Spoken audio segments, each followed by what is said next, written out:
안녕하세요. 오늘도 사연살롱을 찾아주셔서 감사합니다. 저는 결혼 2년차 30대 후반의 여성입니다. 여자들이 제일 연애에 관심이 많은 20대 시절, 저도 몇몇 남성분들과 만남을 가지긴 했지만 매번 1년을 못 넘기고 헤어졌어요. 제 인생에서 가장 바쁘게 살았을 때라 그때라 연애도 연애지만 일이 더 중요했거든요. 28에서 32까지는 귀에 딱지가 않도록 얼른 결혼하라는 소리를 들었지만 36쯤 되니 주변에서도 슬슬 결혼 이야기를 꺼내지 않더라고요. 그때쯤 되어서야 일적으로도 여유가 생겨 그제서 사람을 만나고 싶은 마음이 들었지만 스스로 생각해도 누굴 만나기엔 늦은 나이라는 생각이 들더군요. 그러던 어느 날 문득 회사 후배가 그러더라고요. 선배님, 혹시 연하 만나볼 생각 없으세요? 연하? 얼마나 어린데? 막 그렇게 어린 건 아니고요. 이제 막 30 됐어요. 얼마 전에 오랜만에 알고 지내던 동생 만났는데 회사 얘기하다가 선배님 얘기가 나와가지고 걔가 듣더니 엄청 소개시켜달라고 해서요. 사진도 아니고 얘기만 듣고 소개시켜달라고 했어? 뭐라고 했길래? 그게... 순간 후배가 멈칫했어요. 너무 부담스러운 질문인가 싶었죠. 얘기하기 좀 그러면 됐어. 좋게 이야기해줬으니까 소개받고 싶어 하겠지. 네, 그럼요. 엄청 좋게 얘기했어요. 근데 얘기만 들었는데도 자기랑 잘 맞을 것 같았나 봐요. 한번 만나보실래요? 내 나이도 알아? 네. 근데 그런 건 걱정 마세요. 얘는 옛날부터 연상만 만나거든요. 부담 갖지 말고 식사 자리 마련해 볼 테니까 한번 만나만 보세요. 나중에 사진을 받아보니 꽤나 여자들에게 인기 있을 것 같은 훤칠한 인상에 깔끔한 차림새에 마음이 흔들리더라고요. 그 나이쯤엔 괜찮은 사람들은 다 여자들이 체가가 없어서 소개시켜줄 사람도 없다는 게 일반적으로 듣던 말이라 오랜만에 소개가 들어온 것도 신기한데 생각보다 괜찮은 사람이라 더 관심이 가더라고요. 유일하게 마음에 걸리는 건 6살이라는 나이 차였는데 당사자가 괜찮다고 했다니 그냥 눈 한 번 딱 감고 만나보자는 생각이 들었어요. 그렇게 나간 저녁자리에서 남편과 저는 거의 보자마자 서로에게 꽂혔다고 해도 과언이 아닐 정도로 좋은 시간을 보냈어요. 밝은 성격에 적당히 유머러스하고 매너까지 갖춘 사람에게 안 끌릴 사람이 있었을까요? 두 번째 만남부터 남편은 제게 만나보자고 했고 거절할 이유가 없었어요. 그렇게 연애도 초고속으로 시작한 만큼 결혼 역시 초고속으로 진행됐어요. 연애를 시작한 지 6개월 만에 프로포즈를 받았고 마음 한구석에 벌써 프로포즈는 너무 빠르다는 생각은 했지만 거절할 생각이 안 들었죠. 연애하는 반년 동안 남편은 정말 어떻게 이런 사람을 이제야 만났을까 싶을 정도로 저를 행복하게 해줬거든요.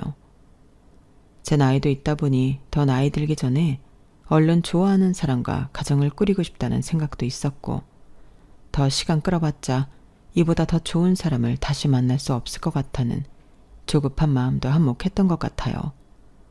그건 친정에서도 마찬가지였어요. 원래라면 조금 더 신중하게 결정하라고 하셨을 부모님께서도 제가 결혼 얘기를 꺼내니 그저 박수치며 환영하시더라고요. 아유, 우리 딸이 드디어 마음 잡고 시집을 가는구나. 이 아빠는 정말 너무 기쁘다. 그래, 내가 그동안 뿌리고 다닌 축의금 드디어 거둘 수 있겠네. 엄마는 그거 못 걷고 죽는 줄 알고 상심이 엄청 컸어. 엄마도 참 이번에 그냥 싹 불러서 걷어버려요. 드디어 나도 시집간다. 딸 간다고 그리워나 마세요. 그렇게 친정에서는 거의 축제에 가까운 분위기로 다들 기뻐했지만 반면 시댁이 될 집은 어떨지 걱정이 들기도 하더군요. 이제 결혼 정년기가 막 시작되는 나이였던 남편이 아이도 갖기 힘든 나이, 많은 여자와 결혼한다고 하면 예비시댁에서는 정말 싫어하실 수도 있겠다 싶었거든요. 남편이 잘 사는 가정 환경에서 자란 것은 아니었지만 착실히 공부해서 그래도 어디 하나 꿀릴 데 없이 회사에 안정적으로 자리를 잡고 있었거든요. 꼭 제가 아니어도 남편을 좋다고 할 만한 여자들은 많을 거란 생각이 들었어요. 돌이켜 생각해보면 그렇게 생각할 필요도 없었는데 왜 그렇게까지 생각했는지 모르겠네요. 당시엔 사회적 분위기에 많이 휩쓸렸던 것 같아요. 아무튼 이런 이유들 때문에 예비시 댁에 처음 인사를 드리러 정말 많이 긴장이 됐어요. 평소 제 성격을 아는 직장 동료들이나 친구들이 의외라고 생각할 정도로 많이 떨려했죠. 야, 네가 나이만 좀 있는 거지. 부모님도 잘 살고 업계에서 나름대로 이름 알려졌을 정도로 능력 있는 사람인데 그렇게 떨 이유 뭐가 있어? 괜찮다니까. 어른들은 그렇게 생각 안 할 수도 있으니까 괜히 긴장돼서 그래. 손주 원하셨으면 더 그렇고. 그럼 그냥 인연이 아닐 수 있겠거니 하고 내버려둬. 진짜 인연이면 그래도 이어지겠지. 친구의 진심 어린 충고도 속 편한 소리로만 들리더군요. 그래서 첫 인사 때부터 약간 무리를 해서 비싼 명품 가방에 한우 세트, 콧다발에 케이크까지 바리바리 사서 싸들고 갔어요. 그런데 걱정했던 것과는 달리 시어머니께서 저를 보고는 환하게 웃으며 손을 잡아주셨어요. 얘기 많이 들었어요. 우리 아들이랑 나이 차이가 좀 난다더니 실제로 보니까 전혀 모르겠는데 동갑이라고 해도 믿겠어. 그렇게 봐주셔서 감사합니다, 어머님. 아우, 그냥 인사하는 건데 뭘 또 이렇게 짐되게 들고 왔대? 긴장을 많이 했나 보네. 이렇게까지 할 필요 없었는데. 그래도 처음 뵙는 자리니까 잘 보이고 싶었어요. 이런 거 안 해와도 충분히 이뻐 보여요. 솔직히 나이만 빼면 우리 아들보다 훨씬 아깝지. 우리 아들이 성격 좋고 인물 괜찮은 거 말고 뭐 있나? 이렇게 야무진 며느리가 생겼다 생각하니 오히려 내가 고맙고 든든하네. 앞으로 우리 아들 좀 잘 부탁해요. 네, 저도 잘 부탁드립니다, 어머님. 그렇게 생각외로 따뜻한 환대를 받고 나니 시댁에 더 잘 해드려야겠다는 생각이 들더라고요. 남편이 늦둥이라 어머님께서 꽤 옛날 분이셔서 더 걱정했는데 나이 관련해서는 아무런 눈치도 주지 않고 그저 아들과 결혼할 사람으로서 순수하게 저를 대해주시는 게 감동이었어요. 그것뿐만 아니라 첫 만남 이후로 제게 먼저 마음을 여시고 결혼을 준비하는 과정에서도 저를 진심으로 챙겨주시더라고요. 직업 특성상 남편에 비해 야근이 훨씬 많은 저를 위해 가끔 3단 도시락을 싸서 남편을 통해 전해주시기도 했고 제가 예쁘다고 했던 핸드메이드 그릇을 기억하셨다가 선물로 주시기도 하셨어요. 한 번은 회사 앞에서 자취를 하고 있던 제가 감기 몸살을 앓았어요. 면역력이 좋지 못한 편이라 일을 좀 무리하거나 하는 날은 자주 몸살을 앓았는데 남편은 지방으로 출장을 가 있던 터라 먼 곳에서 발만 동동 굴렀죠. 어떻게 많이 아파? 부모님은? 엄마 아빠도 여행 가셨어. 괜찮아. 한두 번 아파본 것도 아니고 나 이만 쉴게. 덤덤한 척했지만 목소리는 다 갈라졌고 침대 밖으로 꼼짝도 못하겠더라고요. 약을 가져다 먹을 힘도 없어 널브러져 있는데 몇 시간 후 초인종 소리가 울렸어요. 인터폰을 확인해보니 어머님이 서 계시더라고요. 어머님, 여긴 어쩐 일이세요? 너 아프다는 얘기 듣고 왔어. 어쩜 몸도 약한 애가 혼자 살아가지고는 이럴 때일수록 든든히 먹고 약도 잘 챙겨 먹어야 하는데 어머님은 삼계죽 한 보따리에 따뜻한 꿀차가 담긴 텀블러를 가지고 오셨어요. 어머님, 너무 감사해서 어떡하죠? 아, 이제 내 딸 같은 애가 이렇게 아프다는데 듣고만 있을 수 있나. 밥 먹고 약 챙기는 거 봤으니 됐다. 내가 너무 오래 있어도 불편하잖니? 이만 가보마. 아플 때 이런 따뜻한 챙김을 받고 나니 정말 진심으로 감동을 받았어요. 그러다 보니 저도 결혼하기 전부터 어머님을 좀 더 챙기게 되고 자주 찾아뵙게 되더라고요. 아버님은 돌아가신 지 오래고 아주버님은 결혼한 지 1년 만에 이혼하시고 독수공방 중이라 막내 아들까지 장가를 간다고 하니 많이 적적해 하시는 눈치였거든요. 나는 아들만 둘이라 항상 딸이 있었음 했는데 큰아들은 죽어도 결혼을 안 하고 그나마 막내가 결혼해서 이제 며느리를 얻었네. 막상 딸 있는 엄마들이 딸이랑 쇼핑 다니고 예쁜 카페 가서 커피도 한 잔씩 하는 게 참 부러웠는데 나도 우리 며느리랑 그런 관계가 되고 싶어. 어머님, 그러면 되죠. 제가 쉬는 날엔 어머님 모시고 여기저기 다닐게요. 아우, 근데 요즘 딸 같은 며느리 이런 소리 하면 큰일 난다던데 내가 또 너무 주책이었나? 며느리랑 딸이랑은 다른데 뭐 내가 딸이 있어봐야 알지. 안 그래? 너무 걱정 마세요. 여자들이 딸 같은 며느리 소리 싫어하는 건 며느리는 전혀 딸처럼 안 챙겨주시면서 딸처럼 해주기를 바라는 시어머니들 때문에 생긴 얘기예요. 어머님은 평소에도 제 생각 많이 해서 이것저것 잘 챙겨주시는데 다르죠? 저도 받은 만큼 늘 해드리고 싶고요. 그렇게 이야기해주니 참 고맙네.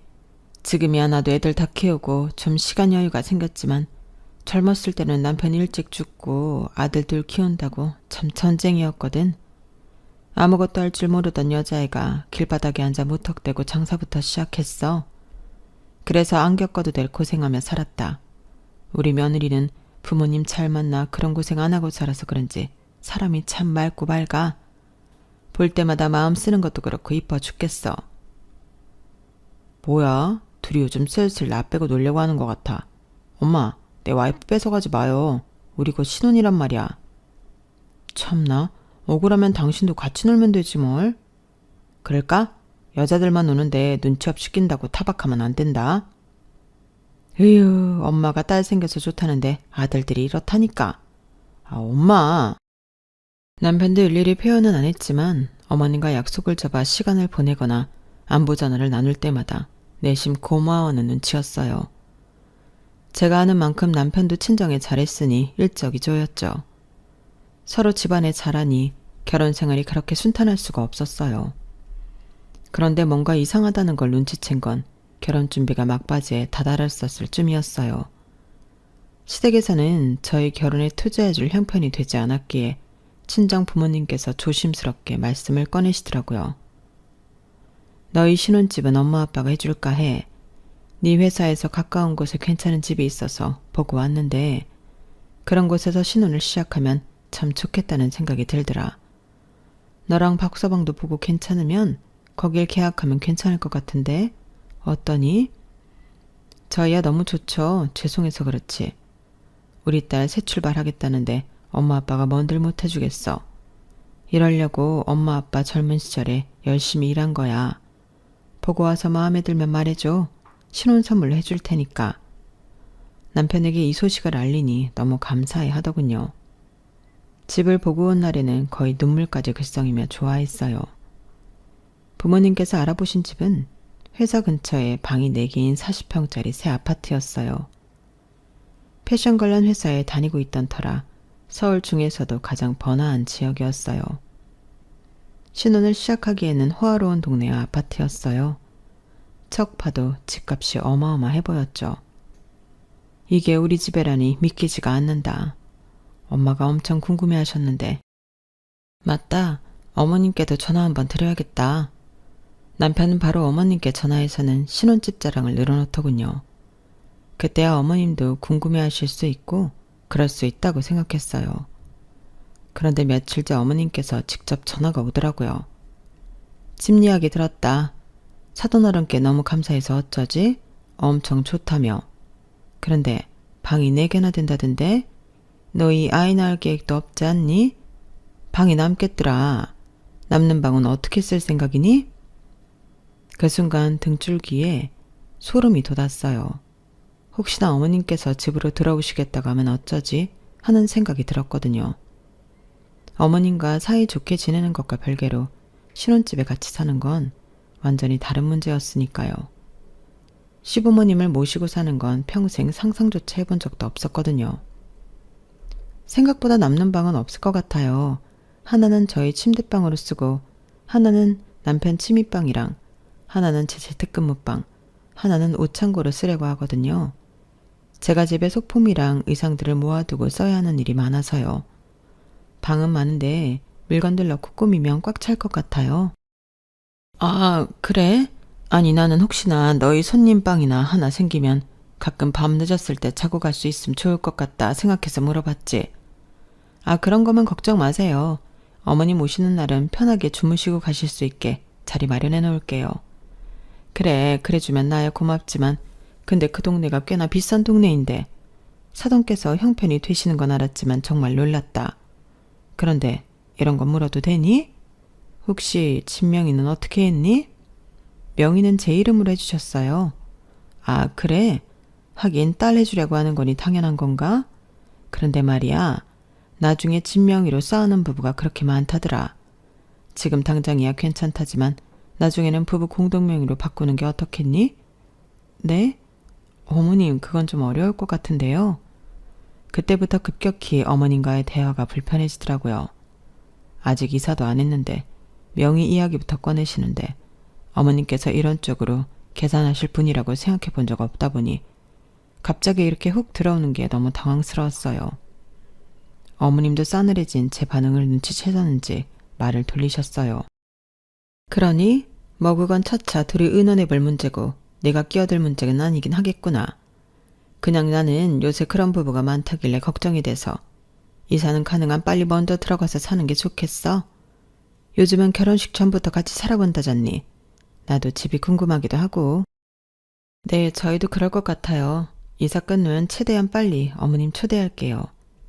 그렇게 말은 했지만 사실 막상 이사가 끝나고 가장 먼저 초대해서 대접해드려야겠다 생각한 건 당연히 친정 부모님이었어요.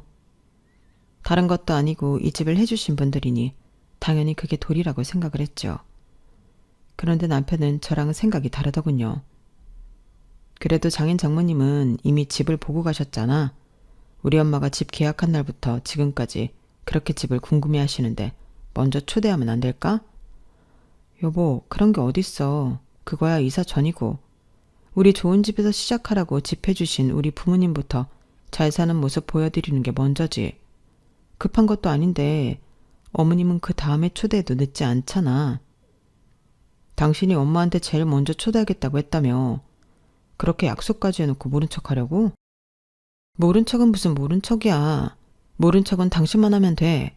그럼 어머님도 기분 상하실 일 없을 텐데 왜 별것도 아닌 걸로 그래. 그럼 당신도 모른 척하고 이번 한 번만 우리 엄마 먼저 초대하면 어디가 덧나? 장인 장모님은 딱히 그렇게 초대해달라고 하시지도 않으시잖아. 그건 모른 척하기엔 내 양심에 찔리지. 우리가 누구 덕에 이 집에서 시작하는데 어머님이야 지나가듯 빨리 초대하겠다고 한 거고 제대로 각 잡고 약속을 한 것도 아니잖아. 굳이 이런 걸로 입씨름 해야 돼? 어머님한텐 어머님 먼저 초대한 거라고 해. 남편은 계속 불평불만을 늘어놓았지만 아닌 건 아니라고 생각했어요. 그래도 아닌 건 아닌지라 친정 부모님을 먼저 모셨죠. 아유, 우리가 보는 눈이 맞았네. 이렇게 가구 다 들어오고 사는 모습 보니까 너무 좋다. 위치도 딱 좋고 교통도 괜찮고 집 해준 보람이 나네. 딱 신혼집이야. 친정 부모님께서 뿌듯해 하시는 모습을 보면서 저 역시 이렇게 하는 게 맞았다고 생각했어요. 친정 부모님과 좋은 시간을 보낸 후 시어머니를 초대했죠. 남편은 영 못마땅해 하는 것 같았지만 별 수 없었죠. 대신 성심성의껏 어머님을 모셨어요. 오랜만에 직접 밑반찬도 하나하나 만들어서 대접했죠. 어머님은 집에 들어오시는 순간부터 너무 좋아하시더군요. 어머, 세상에, 이게 정말 니네 집이니? 정말 너무 좋겠다. 오는 길에 보니까 동네도 너무 좋던데 나도 이런 데서 신혼생활 했으면 참 좋았겠다. 사돈께서 신경을 정말 많이 쓰셨네. 너무 마음에 든다. 그 와중에도 마음에 든다는 표현은 조금 신경이 쓰이긴 했지만 그 정도 표현은 할 수 있다고 생각했어요. 하지만 식사를 시작하면서 어머님은 조금 아슬아슬하게 선을 넘나드는 이야기를 꺼내시더군요. 우리 며느리 친정이 잘 사는 건 알았지만 이 정도로 여유가 있을 줄은 몰랐네. 며느리 아니었음 업을 일도 없었을 집인 것 같아. 아주 복덩이야, 복덩이. 이런 동네에 이 정도 아파트면 시세가 얼마쯤 하니? 꽤나 비쌀 것 같은데. 그건 잘 모르지만 비싼 편이긴 할 거예요. 그래? 아니, 이런 집은 실거주 정도도 좋지만 나중에 이걸로 부동산 재테크를 해도 괜찮고 좀 투자 용도로 써도 괜찮을 것 같은데 꼭 신혼부터 이렇게 좋은 집에 살 필요는 없으니까. 아, 네. 신혼부터 좋은 집에 살려고 부모님께서 해주신 집인데 어떻게 그러겠어요? 그래, 그럼 뭐 집 탐보로 하고 사업하는 방법도 있지. 내가 장사를 좀 오래 했잖니? 요즘 일을 안 했더니 좀 적적하기도 하고 살림도 빠듯해져서 새로 일을 좀 시작해볼까 했거든. 근데 이 나이에 받아주는 데가 있어야 말이지. 그래서 같이 나중에 이 집 담보로 사업을 같이 해보는 건 어떻겠니? 예전부터 일하면서 구상해놓은 게 있긴 하거든. 집 시세 얘기부터 순식간에 사업 얘기까지 흘러가더군요. 너무 물 흐르듯 자연스럽게 이야기를 꺼내시니 화도 못 내겠더라고요. 어머님, 부모님이 이 집을 제 명의로 해주셨다고 완전히 제 건 아니에요. 남편이랑 둘이 잘 살라고 주신 집인데 무슨 사정이 생기면 몰라도 벌써부터 이 집으로 뭘 해볼 생각은 없어요. 남편도 저도 직장 멀쩡히 다니고 있고 그런 건 정말 형편이 어려워졌을 때나 고민해보는 거죠. 나중이라고 해도 사업에도 딱히 관심 없고요. 아우, 언제까지 월급쟁이로 살려고 해? 큰 돈 벌려면 사업을 해야 하는 건데. 나도 당연히 지금 당장 하라는 건 아니야. 그냥 이렇게 큰 자산이 생겼는데 단순히 여기서 만족할 게 아니라 더 멀리 미래를 보라는 거지. 내 얘기를 너무 오해는 안 했으면 좋겠구나. 네, 오해는 안 할게요, 어머님. 그런데 그냥 이 집 관련해서는 자꾸 다른 이야기 안 하셨으면 좋겠어요. 그냥 제 마음이 그래요. 아우, 그래 알겠다. 얘기 안 하마. 니네가 이렇게 좋은 집 살면 나도 좋지 뭐. 이렇게 놀러와서 시간 보낼 수도 있고. 그날은 그 정도 선에서 마무리가 됐어요. 기분이 좋진 않았지만 그냥 저희가 잘 살았으면 하는 노파심에 그런 말씀을 하신 걸 수 있겠다 생각하고 넘어갔죠. 그 후로는 워낙 회사 일이 바빠 어머님을 따로 시간 내서 만나 뵙지 못했어요. 그래서 그 일은 잊혀지고 있었죠. 대신 일이 바쁘다 보니 끼니를 제때 못 챙겨 먹는 일도 많고 현장에서 밤을 새는 일도 잦아지다 보니 면역력이 급격히 떨어지더라고요. 원래도 몸이 약한 편이었는데 면역력이 더 떨어져 잔병치레가 잦다 보니 이제는 좀 쉬어야겠다 싶은 생각이 들더라고요. 모처럼 그동안 못 쓰던 휴가를 쓰고 병원에 다니면서 집에서 휴식도 취했어요.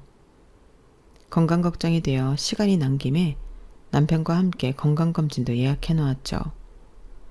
건강검진을 받는 날 오랜만에 저녁에 어머님을 만나기로 되어 있었어요. 검진은 잘 받았니? 너 요즘 몸은 어떠니? 자주 아프다고 들었는데 휴가 쓴 김에 푹 쉬어라. 이렇게 자주 아파서 어떡하니? 최근에 계속 일에 치였어서 더 그런 것 같아요. 이제 바쁜 거 끝나고 푹 쉬고 있으니 조금 회복하면 나을 거예요. 그래? 그럼 다행이지만 아무래도 내 식구가 되니 걱정이 더 되네. 이제 넌 우리 아들이랑 한 몸이나 다름없잖니? 그렇죠. 건강관리 잘할게요. 너무 걱정하지 마세요, 어머님. 그래. 근데 이건 혹시나 해서 묻는 건데 너희들 보험은 알아서 잘 틀어놨지? 아들 앞으로도 하나 틀어놓는 게 나을 것 같아서. 네? 보험이요? 어머님, 혹시 제가 자주 아파서 어떻게 될까봐 걱정되세요? 어? 아니, 무슨 말을 그렇게 해. 아직 젊은 애가 잔병치레 좀 있다고 뭘 그렇게 되기까지 하겠어? 그냥 난 나중을 위해서 니네 부부 서로를 위해서 그렇게 하라는 뜻이었지. 네, 제가 또 오해한 거죠? 그렇다니까. 아우, 내가 노파심이 하는 말이 참 이게 이상하게 연결이 되네. 내가 실수했다. 그래, 아픈 애한테 갑자기 보험 얘기를 하다니 이상하게 보일 수는 있겠네. 내가 미안하다. 아니에요, 어머님. 제가 예민했나 봐요. 최근 계속 아팠던 사람에게 무턱대고 보험 이야기를 꺼내는 걸 보며 제가 그동안 느끼던 쎄함이 그동안 애써 외면해왔던 현실일 수도 있겠다는 생각이 들었어요. 아파서 예민하게 느끼나 싶어도 주변 사람들에게 털어놓으니 역시 다들 이상하게 생각하더라고요. 니네 시어머님 뭔가 너희 부모님이 해준 집 엄청 탐내는 것 같은데 무슨 아픈 사람한테 보험 소리까지 해. 무섭다 무서워. 애초에 결혼 전부터 너한테 그렇게 지극정성이었던 것도 니네 집안 환경 보고 그런 거 아냐. 그런 사람은 무슨 짓을 할지도 모르니까 조심해. 나도 어머님 좋게만 봤는데 이제 점점 불편해지네. 대놓고 그러는 것도 아니고 은근하게 흘리시니까 뭐라고 따지기도 애매하고. 남편은 어떤데? 남편은 중간에서 역할 잘하고 있어? 남편도 솔직히 잘 모르겠어. 어떻게든 어머님 챙기려고 하니까 별로 내 편이란 생각은 안 들어. 잘 지켜봐봐. 남편이 중간 역할 잘하면 다행이고 아니면 결판을 내야지. 남편은 어떻게 생각하는지 대화를 좀 해봐. 친구의 이야기를 듣고 생각이 많아지더군요. 그러고 보면 남편은 이런 순간마다 대놓고 나서지는 못해도 은근하게 어머님 의견에 동조하는 듯한 태도를 보였거든요. 그래서 슬쩍 어머님 얘기를 꺼냈어요. 여보, 우리 엄마 원래 그래. 그냥 늘 걱정이 많고 매사에 노심초사하셔. 항상 최악의 상황을 염두에 두고 이야기하시는 분이니까. 그런 거에 일일이 마음 쓰지 마. 우리 엄마가 설마 이 집 뺏으려고 그랬겠어? 그냥 내가 여기 사는 것만으로도 엄청 만족하시는 분이야. 왜 그렇게 나쁘게만 생각해? 우리 엄마가 결혼 전부터 당신한테 지극정성으로 대한 건 벌써 다 잊어버린 거야? 그렇긴 한데 이 집에 이사 오기 전엔 안 그랬는데 이사 온 후부터 계속 만나기만 하면 이 집이나 재산 관련된 이야기만 꺼내시는 것 같아서. 보험 이야기를 꺼낼 이유가 뭐야? 그것도 재산 때문이잖아. 미리미리 드러나서 나쁠 것도 없지 뭘 그래. 엄마가 틀린 말 한 것도 아니고. 이번 일은 당신이 몸이 안 좋으니 괜히 예민하게 반응한 거야. 엄마가 그런 기미가 있다 싶으면 내가 먼저 나서서 막을 거야. 우리 엄마는 내가 더 잘 아니까. 그런 걱정하지 말고 푹 쉬어. 솔직히 나도 좀 실망스러운데 우리 엄마를 그렇게밖에 못 봤다니. 사업 얘기는 엄마가 그냥 혼자 들떠서 한 거고 명의 얘기니 보험이니 하는 건 그냥 우리 걱정해서 한 거야. 신경 쓰지 마. 하지만 남편이 계속 별거 아니라는 식으로 이야기하니 저도 그 말이 믿고 싶어지더군요. 그러던 어느 날이었어요. 저희 부부가 키우는 고양이가 있어서 회사에서 일을 하던 도중 문득 팩캠으로 고양이들이 잘 지내나 보려는데 아무도 없을 시간에 집에 누가 들어와 있더군요. 어머, 누구야? 너무 깜짝 놀라서 소리를 지를 뻔했어요. 웬 중년의 여자가 부엌에서 혼자 왔다 갔다 하더라고요. 자세히 보니 시어머니더라고요. 어머님은 부엌에서 한참 뭔가 뒤적이더니 안방 쪽으로 가서는 한참을 안 나오셨어요. 너무 소름 끼쳐서 당장 남편에게 전화했죠.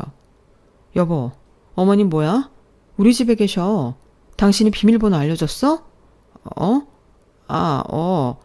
내가 회사에 놓고 온 게 있어서 엄마한테 좀 가져다 달라고 부탁을 했어. 그래서 그런 거니까 오해하지 마. 아니, 그런 걸 나한테 이야기도 안 하면 어떡해. 애들 잘 있나 보려다가 도둑 든 줄 알고 깜짝 놀랐잖아. 미안. 정신이 없어서 깜빡했어. 우리 엄마한테 뭘 그렇게 놀라고 그래. 내가 엄마한테 연락해볼게. 진정해. 전화를 끊고 나서도 심장이 두근두근 하더라고요. 팩캠으로 확인해보니 어머님이 전화를 받는 것 같더니 후다닥 안방에서 나와서 밖으로 나가시더라고요. 너무 찜찜해서 그날은 일부러 일찍 회사를 나왔어요. 퇴근하자마자 안방에 가서 뭐가 달라졌나 꼼꼼히 살폈죠. 다른 건 다 똑같은데 문득 불안한 마음에 금고 옆 개인적인 서류들을 따로 보관해둔 서랍을 살폈어요. 등기부 등본에 집 계약서 등을 보관해둔 서랍이었죠. 확실히 그곳에 서류들을 뒤져본 흔적이 남았더라고요. 이걸 뒤져서 뭘 하려고 한 건지 모르겠지만 기분이 너무 나빴어요. 남편이 뭔가 알고 있다면 솔직히 말해주길 바랬지만 남편은 끝까지 모른 척 잡아떼더군요. 당신이 가져다 달라 했던 게 뭔데? 그럼 어머님이 나갈 때 뭔가 들고 나가셨어야 했는데 빈손이시던데? 찾다가 못 찾고 내 전화 받고 놀라서 그냥 나오셨대. 됐어. 그렇게 급한 것도 아니었는데 엄마가 굳이 찾아봐 주겠다고 하셔 그러라 한 거야. 그니까 그게 뭐냐고. 말하면 당신이 알아? 왜 그렇게 꼬치꼬치 캐묻고 그래? 사람 불편하게. 남편의 그런 모습을 보면서 의심은 한층 커져만 같고 이렇게 믿음이 없는 상태에서는 도저히 같이 못 살겠다는 생각까지 들더라고요. 친한 친구에게 털어놓으니 친구가 방법을 생각해줬어요. 그럼 한번 시험을 해봐. 원래 사람이 약해졌을 때 상대방의 진심이 드러나는 편이거든. 의사생활 오래 하면서 그런 경우 엄청 많이 봤어. 그래? 그럼 어떻게 해야 돼? 너 건강 얘기가 나왔었으니까 건강검진 결과에서 결과가 엄청 안 좋게 나왔다고 해봐. 진단서는 내가 그럴듯하게 적어줄 테니까 가지고 가서 얘기해봐. 그때 시어머니랑 남편이 어떻게 나누는지 보면 알 수 있겠지. 와, 그런 방법은 진짜 생각도 못했네. 그래 봐야겠다. 고마워. 그렇게 친한 친구의 도움으로 최장한 말기인 것처럼 가짜 진단서를 만들었어요. 초기에는 증상이 약한 암이라 갑자기 말기라고 해도 그럴듯하다 믿을 법했죠.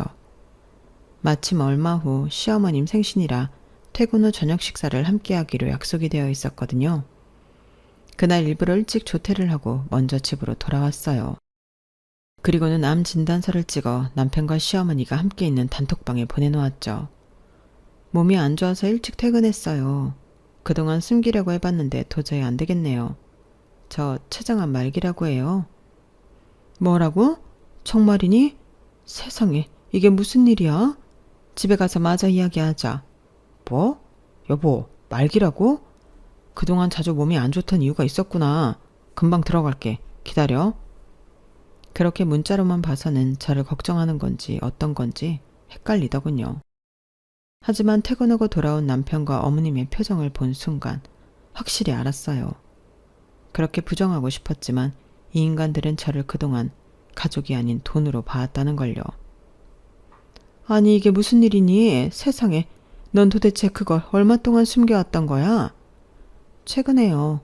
건강검진 받고 결과가 이상해서 정밀검사를 받았거든요. 그랬더니 바로 결과가 이렇게 나오네요. 이런 건 나오자마자 바로 알렸어야지. 이제 알았다니 정말 속상해서 어쩌니? 그러니까 여보, 원래도 몸이 안 좋은 건 알았지만 갑자기 이런 법이 어딨어. 연애 때부터 자주 아프길래 그냥 원래부터 잔병 치레가 많은 사람인 줄 알았지. 그래서 앞으로 얼마나 살 수 있대? 당장 입원해야 하는 거 아니야? 말기면 그냥 죽는 거지 무슨 입원이야. 근데 당신 왜 이렇게 신나 보여? 어머님도 그렇고 이런 날이 오기만 바란 사람들 같네. 얘가 또 그러네 정말. 그런 거 아니래도. 그래, 얼마나 남았는지 알아야 당신이랑 좀 더 후회 없이 시간을 보낼 거 아냐. 몇 달 안 남았다는데? 아니 솔직히 한 치 앞도 모를 정도래. 됐어? 좋아? 정말이니? 너 지금 거짓말 치는 거 아니지? 확실한 거야? 왜요? 거짓말일까봐 무서우세요? 그렇게 쏘아 물으니 갑자기 집안에 정적이 흘렀어요. 어머님과 남편이 눈을 마주치더니 갑자기 깔깔대며 웃기 시작하더라고요. 아, 이게 친구가 말했던 본성을 드러내는 모습이구나 싶어서 등줄기에 소름이 돋더군요. 얘가 그래도 나이를 허스러 먹진 않았나 보네. 뭐 거짓말 아니면 됐다. 내가 너 이럴 줄 알고 보험도 물어보고 한 거잖니. 애가 몸이 허약한 게 그리 오래 못 살 줄 알았다니까. 봐, 엄마 말이 맞지? 그러네, 이게 진짜 되네. 나이 많고 돈 많고 병 많은 여자가 최고라니까. 어리고 이뻐봤자 돈 없고 장수하면 아무 소용도 없어. 엄마가 다 알아보고 네 짝을 골라준 거야. 그러게, 이 집이 내 거가 된다는데 그깟 나이 차이 정도야. 근데 이렇게 빨리 될 줄은 몰랐는데 신기하다. 그러게 말이다. 하늘이 도왔다. 마침 오늘 또 내 생일이잖니? 정말 최고의 생일 선물이네. 우리 아들 며느리 죽으면 이 집이 이제 우리 거야? 그치, 엄마 그냥 바로 들어와서 살아요. 솔직히 처음부터 엄마 들어와서 살라 했으면 좀 안쓰러운 마음이라도 들었을 텐데. 엄마한테 그렇게 냉정하게 구는 거 보고 나도 마지막 동정심까지 싹 사라지더라. 의심은 또 얼마나 많든지 속이느라 내가 애 좀 썼다니까. 남편이 웃으며 그렇게 말하는데 황당함과 배신감에 치가 떨려 저도 모르게 남편 머리채를 확 잡아버렸어요. 악소리를 내며 남편 고개가 확 꺾였고 그 눈 앞으로 진짜 건강검진 결과를 보여줬죠. 어떡하지? 그동안 그렇게 애썼는데도 내가 안 속아서? 뭐라고? 그건 또 무슨 말이야? 이건 또 뭐야? 미안하지만 내가 아주 건강하다네. 내가 설마 했는데 어머님이야 그렇다 쳐도 당신까지 이 지경인 줄 몰랐네. 나도 시간 낭비 너무 많이 한 것 같아서 짜증이 나는데 어떡하지? 빨리 알아서 다행이긴 하지만 나랑 곱게 이혼해줘야겠네. 뭐라고? 여보, 안 아픈 거였어? 그럼 나야 너무 좋지. 나는 또 당신이 아픈 줄 알고. 이건 또 뭐 말도 안 되는 개소리야. 너 그렇게 좋아하는 니네 엄마 집 가서 둘이 살아. 엄마 말대로 결혼해서 여자 등쳐먹고 살 거면 결혼을 왜 하니? 너 같은 인간 믿어보겠다고 했던 내가 바보다 바보. 아니 이게 무슨 소리야? 안 아프다고? 오늘만 해도 아파서 조퇴했다면서. 죄송하지만 어머님이 원하시는 만큼 아픈 건 아니라네요. 이미 본성 다 들켜버렸는데 제가 어머님 모시고 살 이유가 없겠죠. 그동안 저희 집 재산 등쳐보겠다고 저한테 지극정성 보이느라 고생 많으셨습니다. 그렇게 두 사람을 집에서 내쫓아버리고 이혼 절차를 밟았어요. 처음에는 오해라며 절대로 이혼 못하겠다고 버티던 남편도 중간에 생각이 바뀌었는지 갑자기 이혼을 하겠다고 하더군요. 무슨 꿍꿍인가 했는데 이혼하면 재산 분할하고 위자료를 챙길 수 있을 거라는 생각을 한 것 같았어요. 남편과 시어머니는 이혼 소송으로 가서 어떻게든 제 재산을 뜯어내려 했지만 가짜 암 진단서를 공개했을 때 두 사람의 반응을 녹화하고 녹음해둔 게 있었기 때문에 두 사람의 계획은 수포로 돌아갔죠. 시간은 꽤 오래 걸렸지만 결국 결정적인 재산은 한 푼도 안 뺏기고 깔끔하게 이혼할 수 있었어요. 아, 너 잘 살라고 해준 집이었는데 그 집 때문에 이렇게 될 줄은 몰랐네. 우리가 괜히 미안하구나. 엄마 아빠가 미안할 게 뭐 있어요. 오히려 제가 사람 보는 눈 없어 저런 놈을 사이라고 잠시나마 데려왔던 게 죄송한걸요. 그리고 이 집이 아니었으면 저 집안 식구들 본성도 너무 늦게 알았을 거예요. 아니었으면 더 오래 같이 살았을 텐데 빨리 알아채서 다행이었어요. 괜히 미안해하시는 부모님께 오히려 감사 인사를 드렸고 저를 도와준 친구에게도 크게 한턱을 냈어요.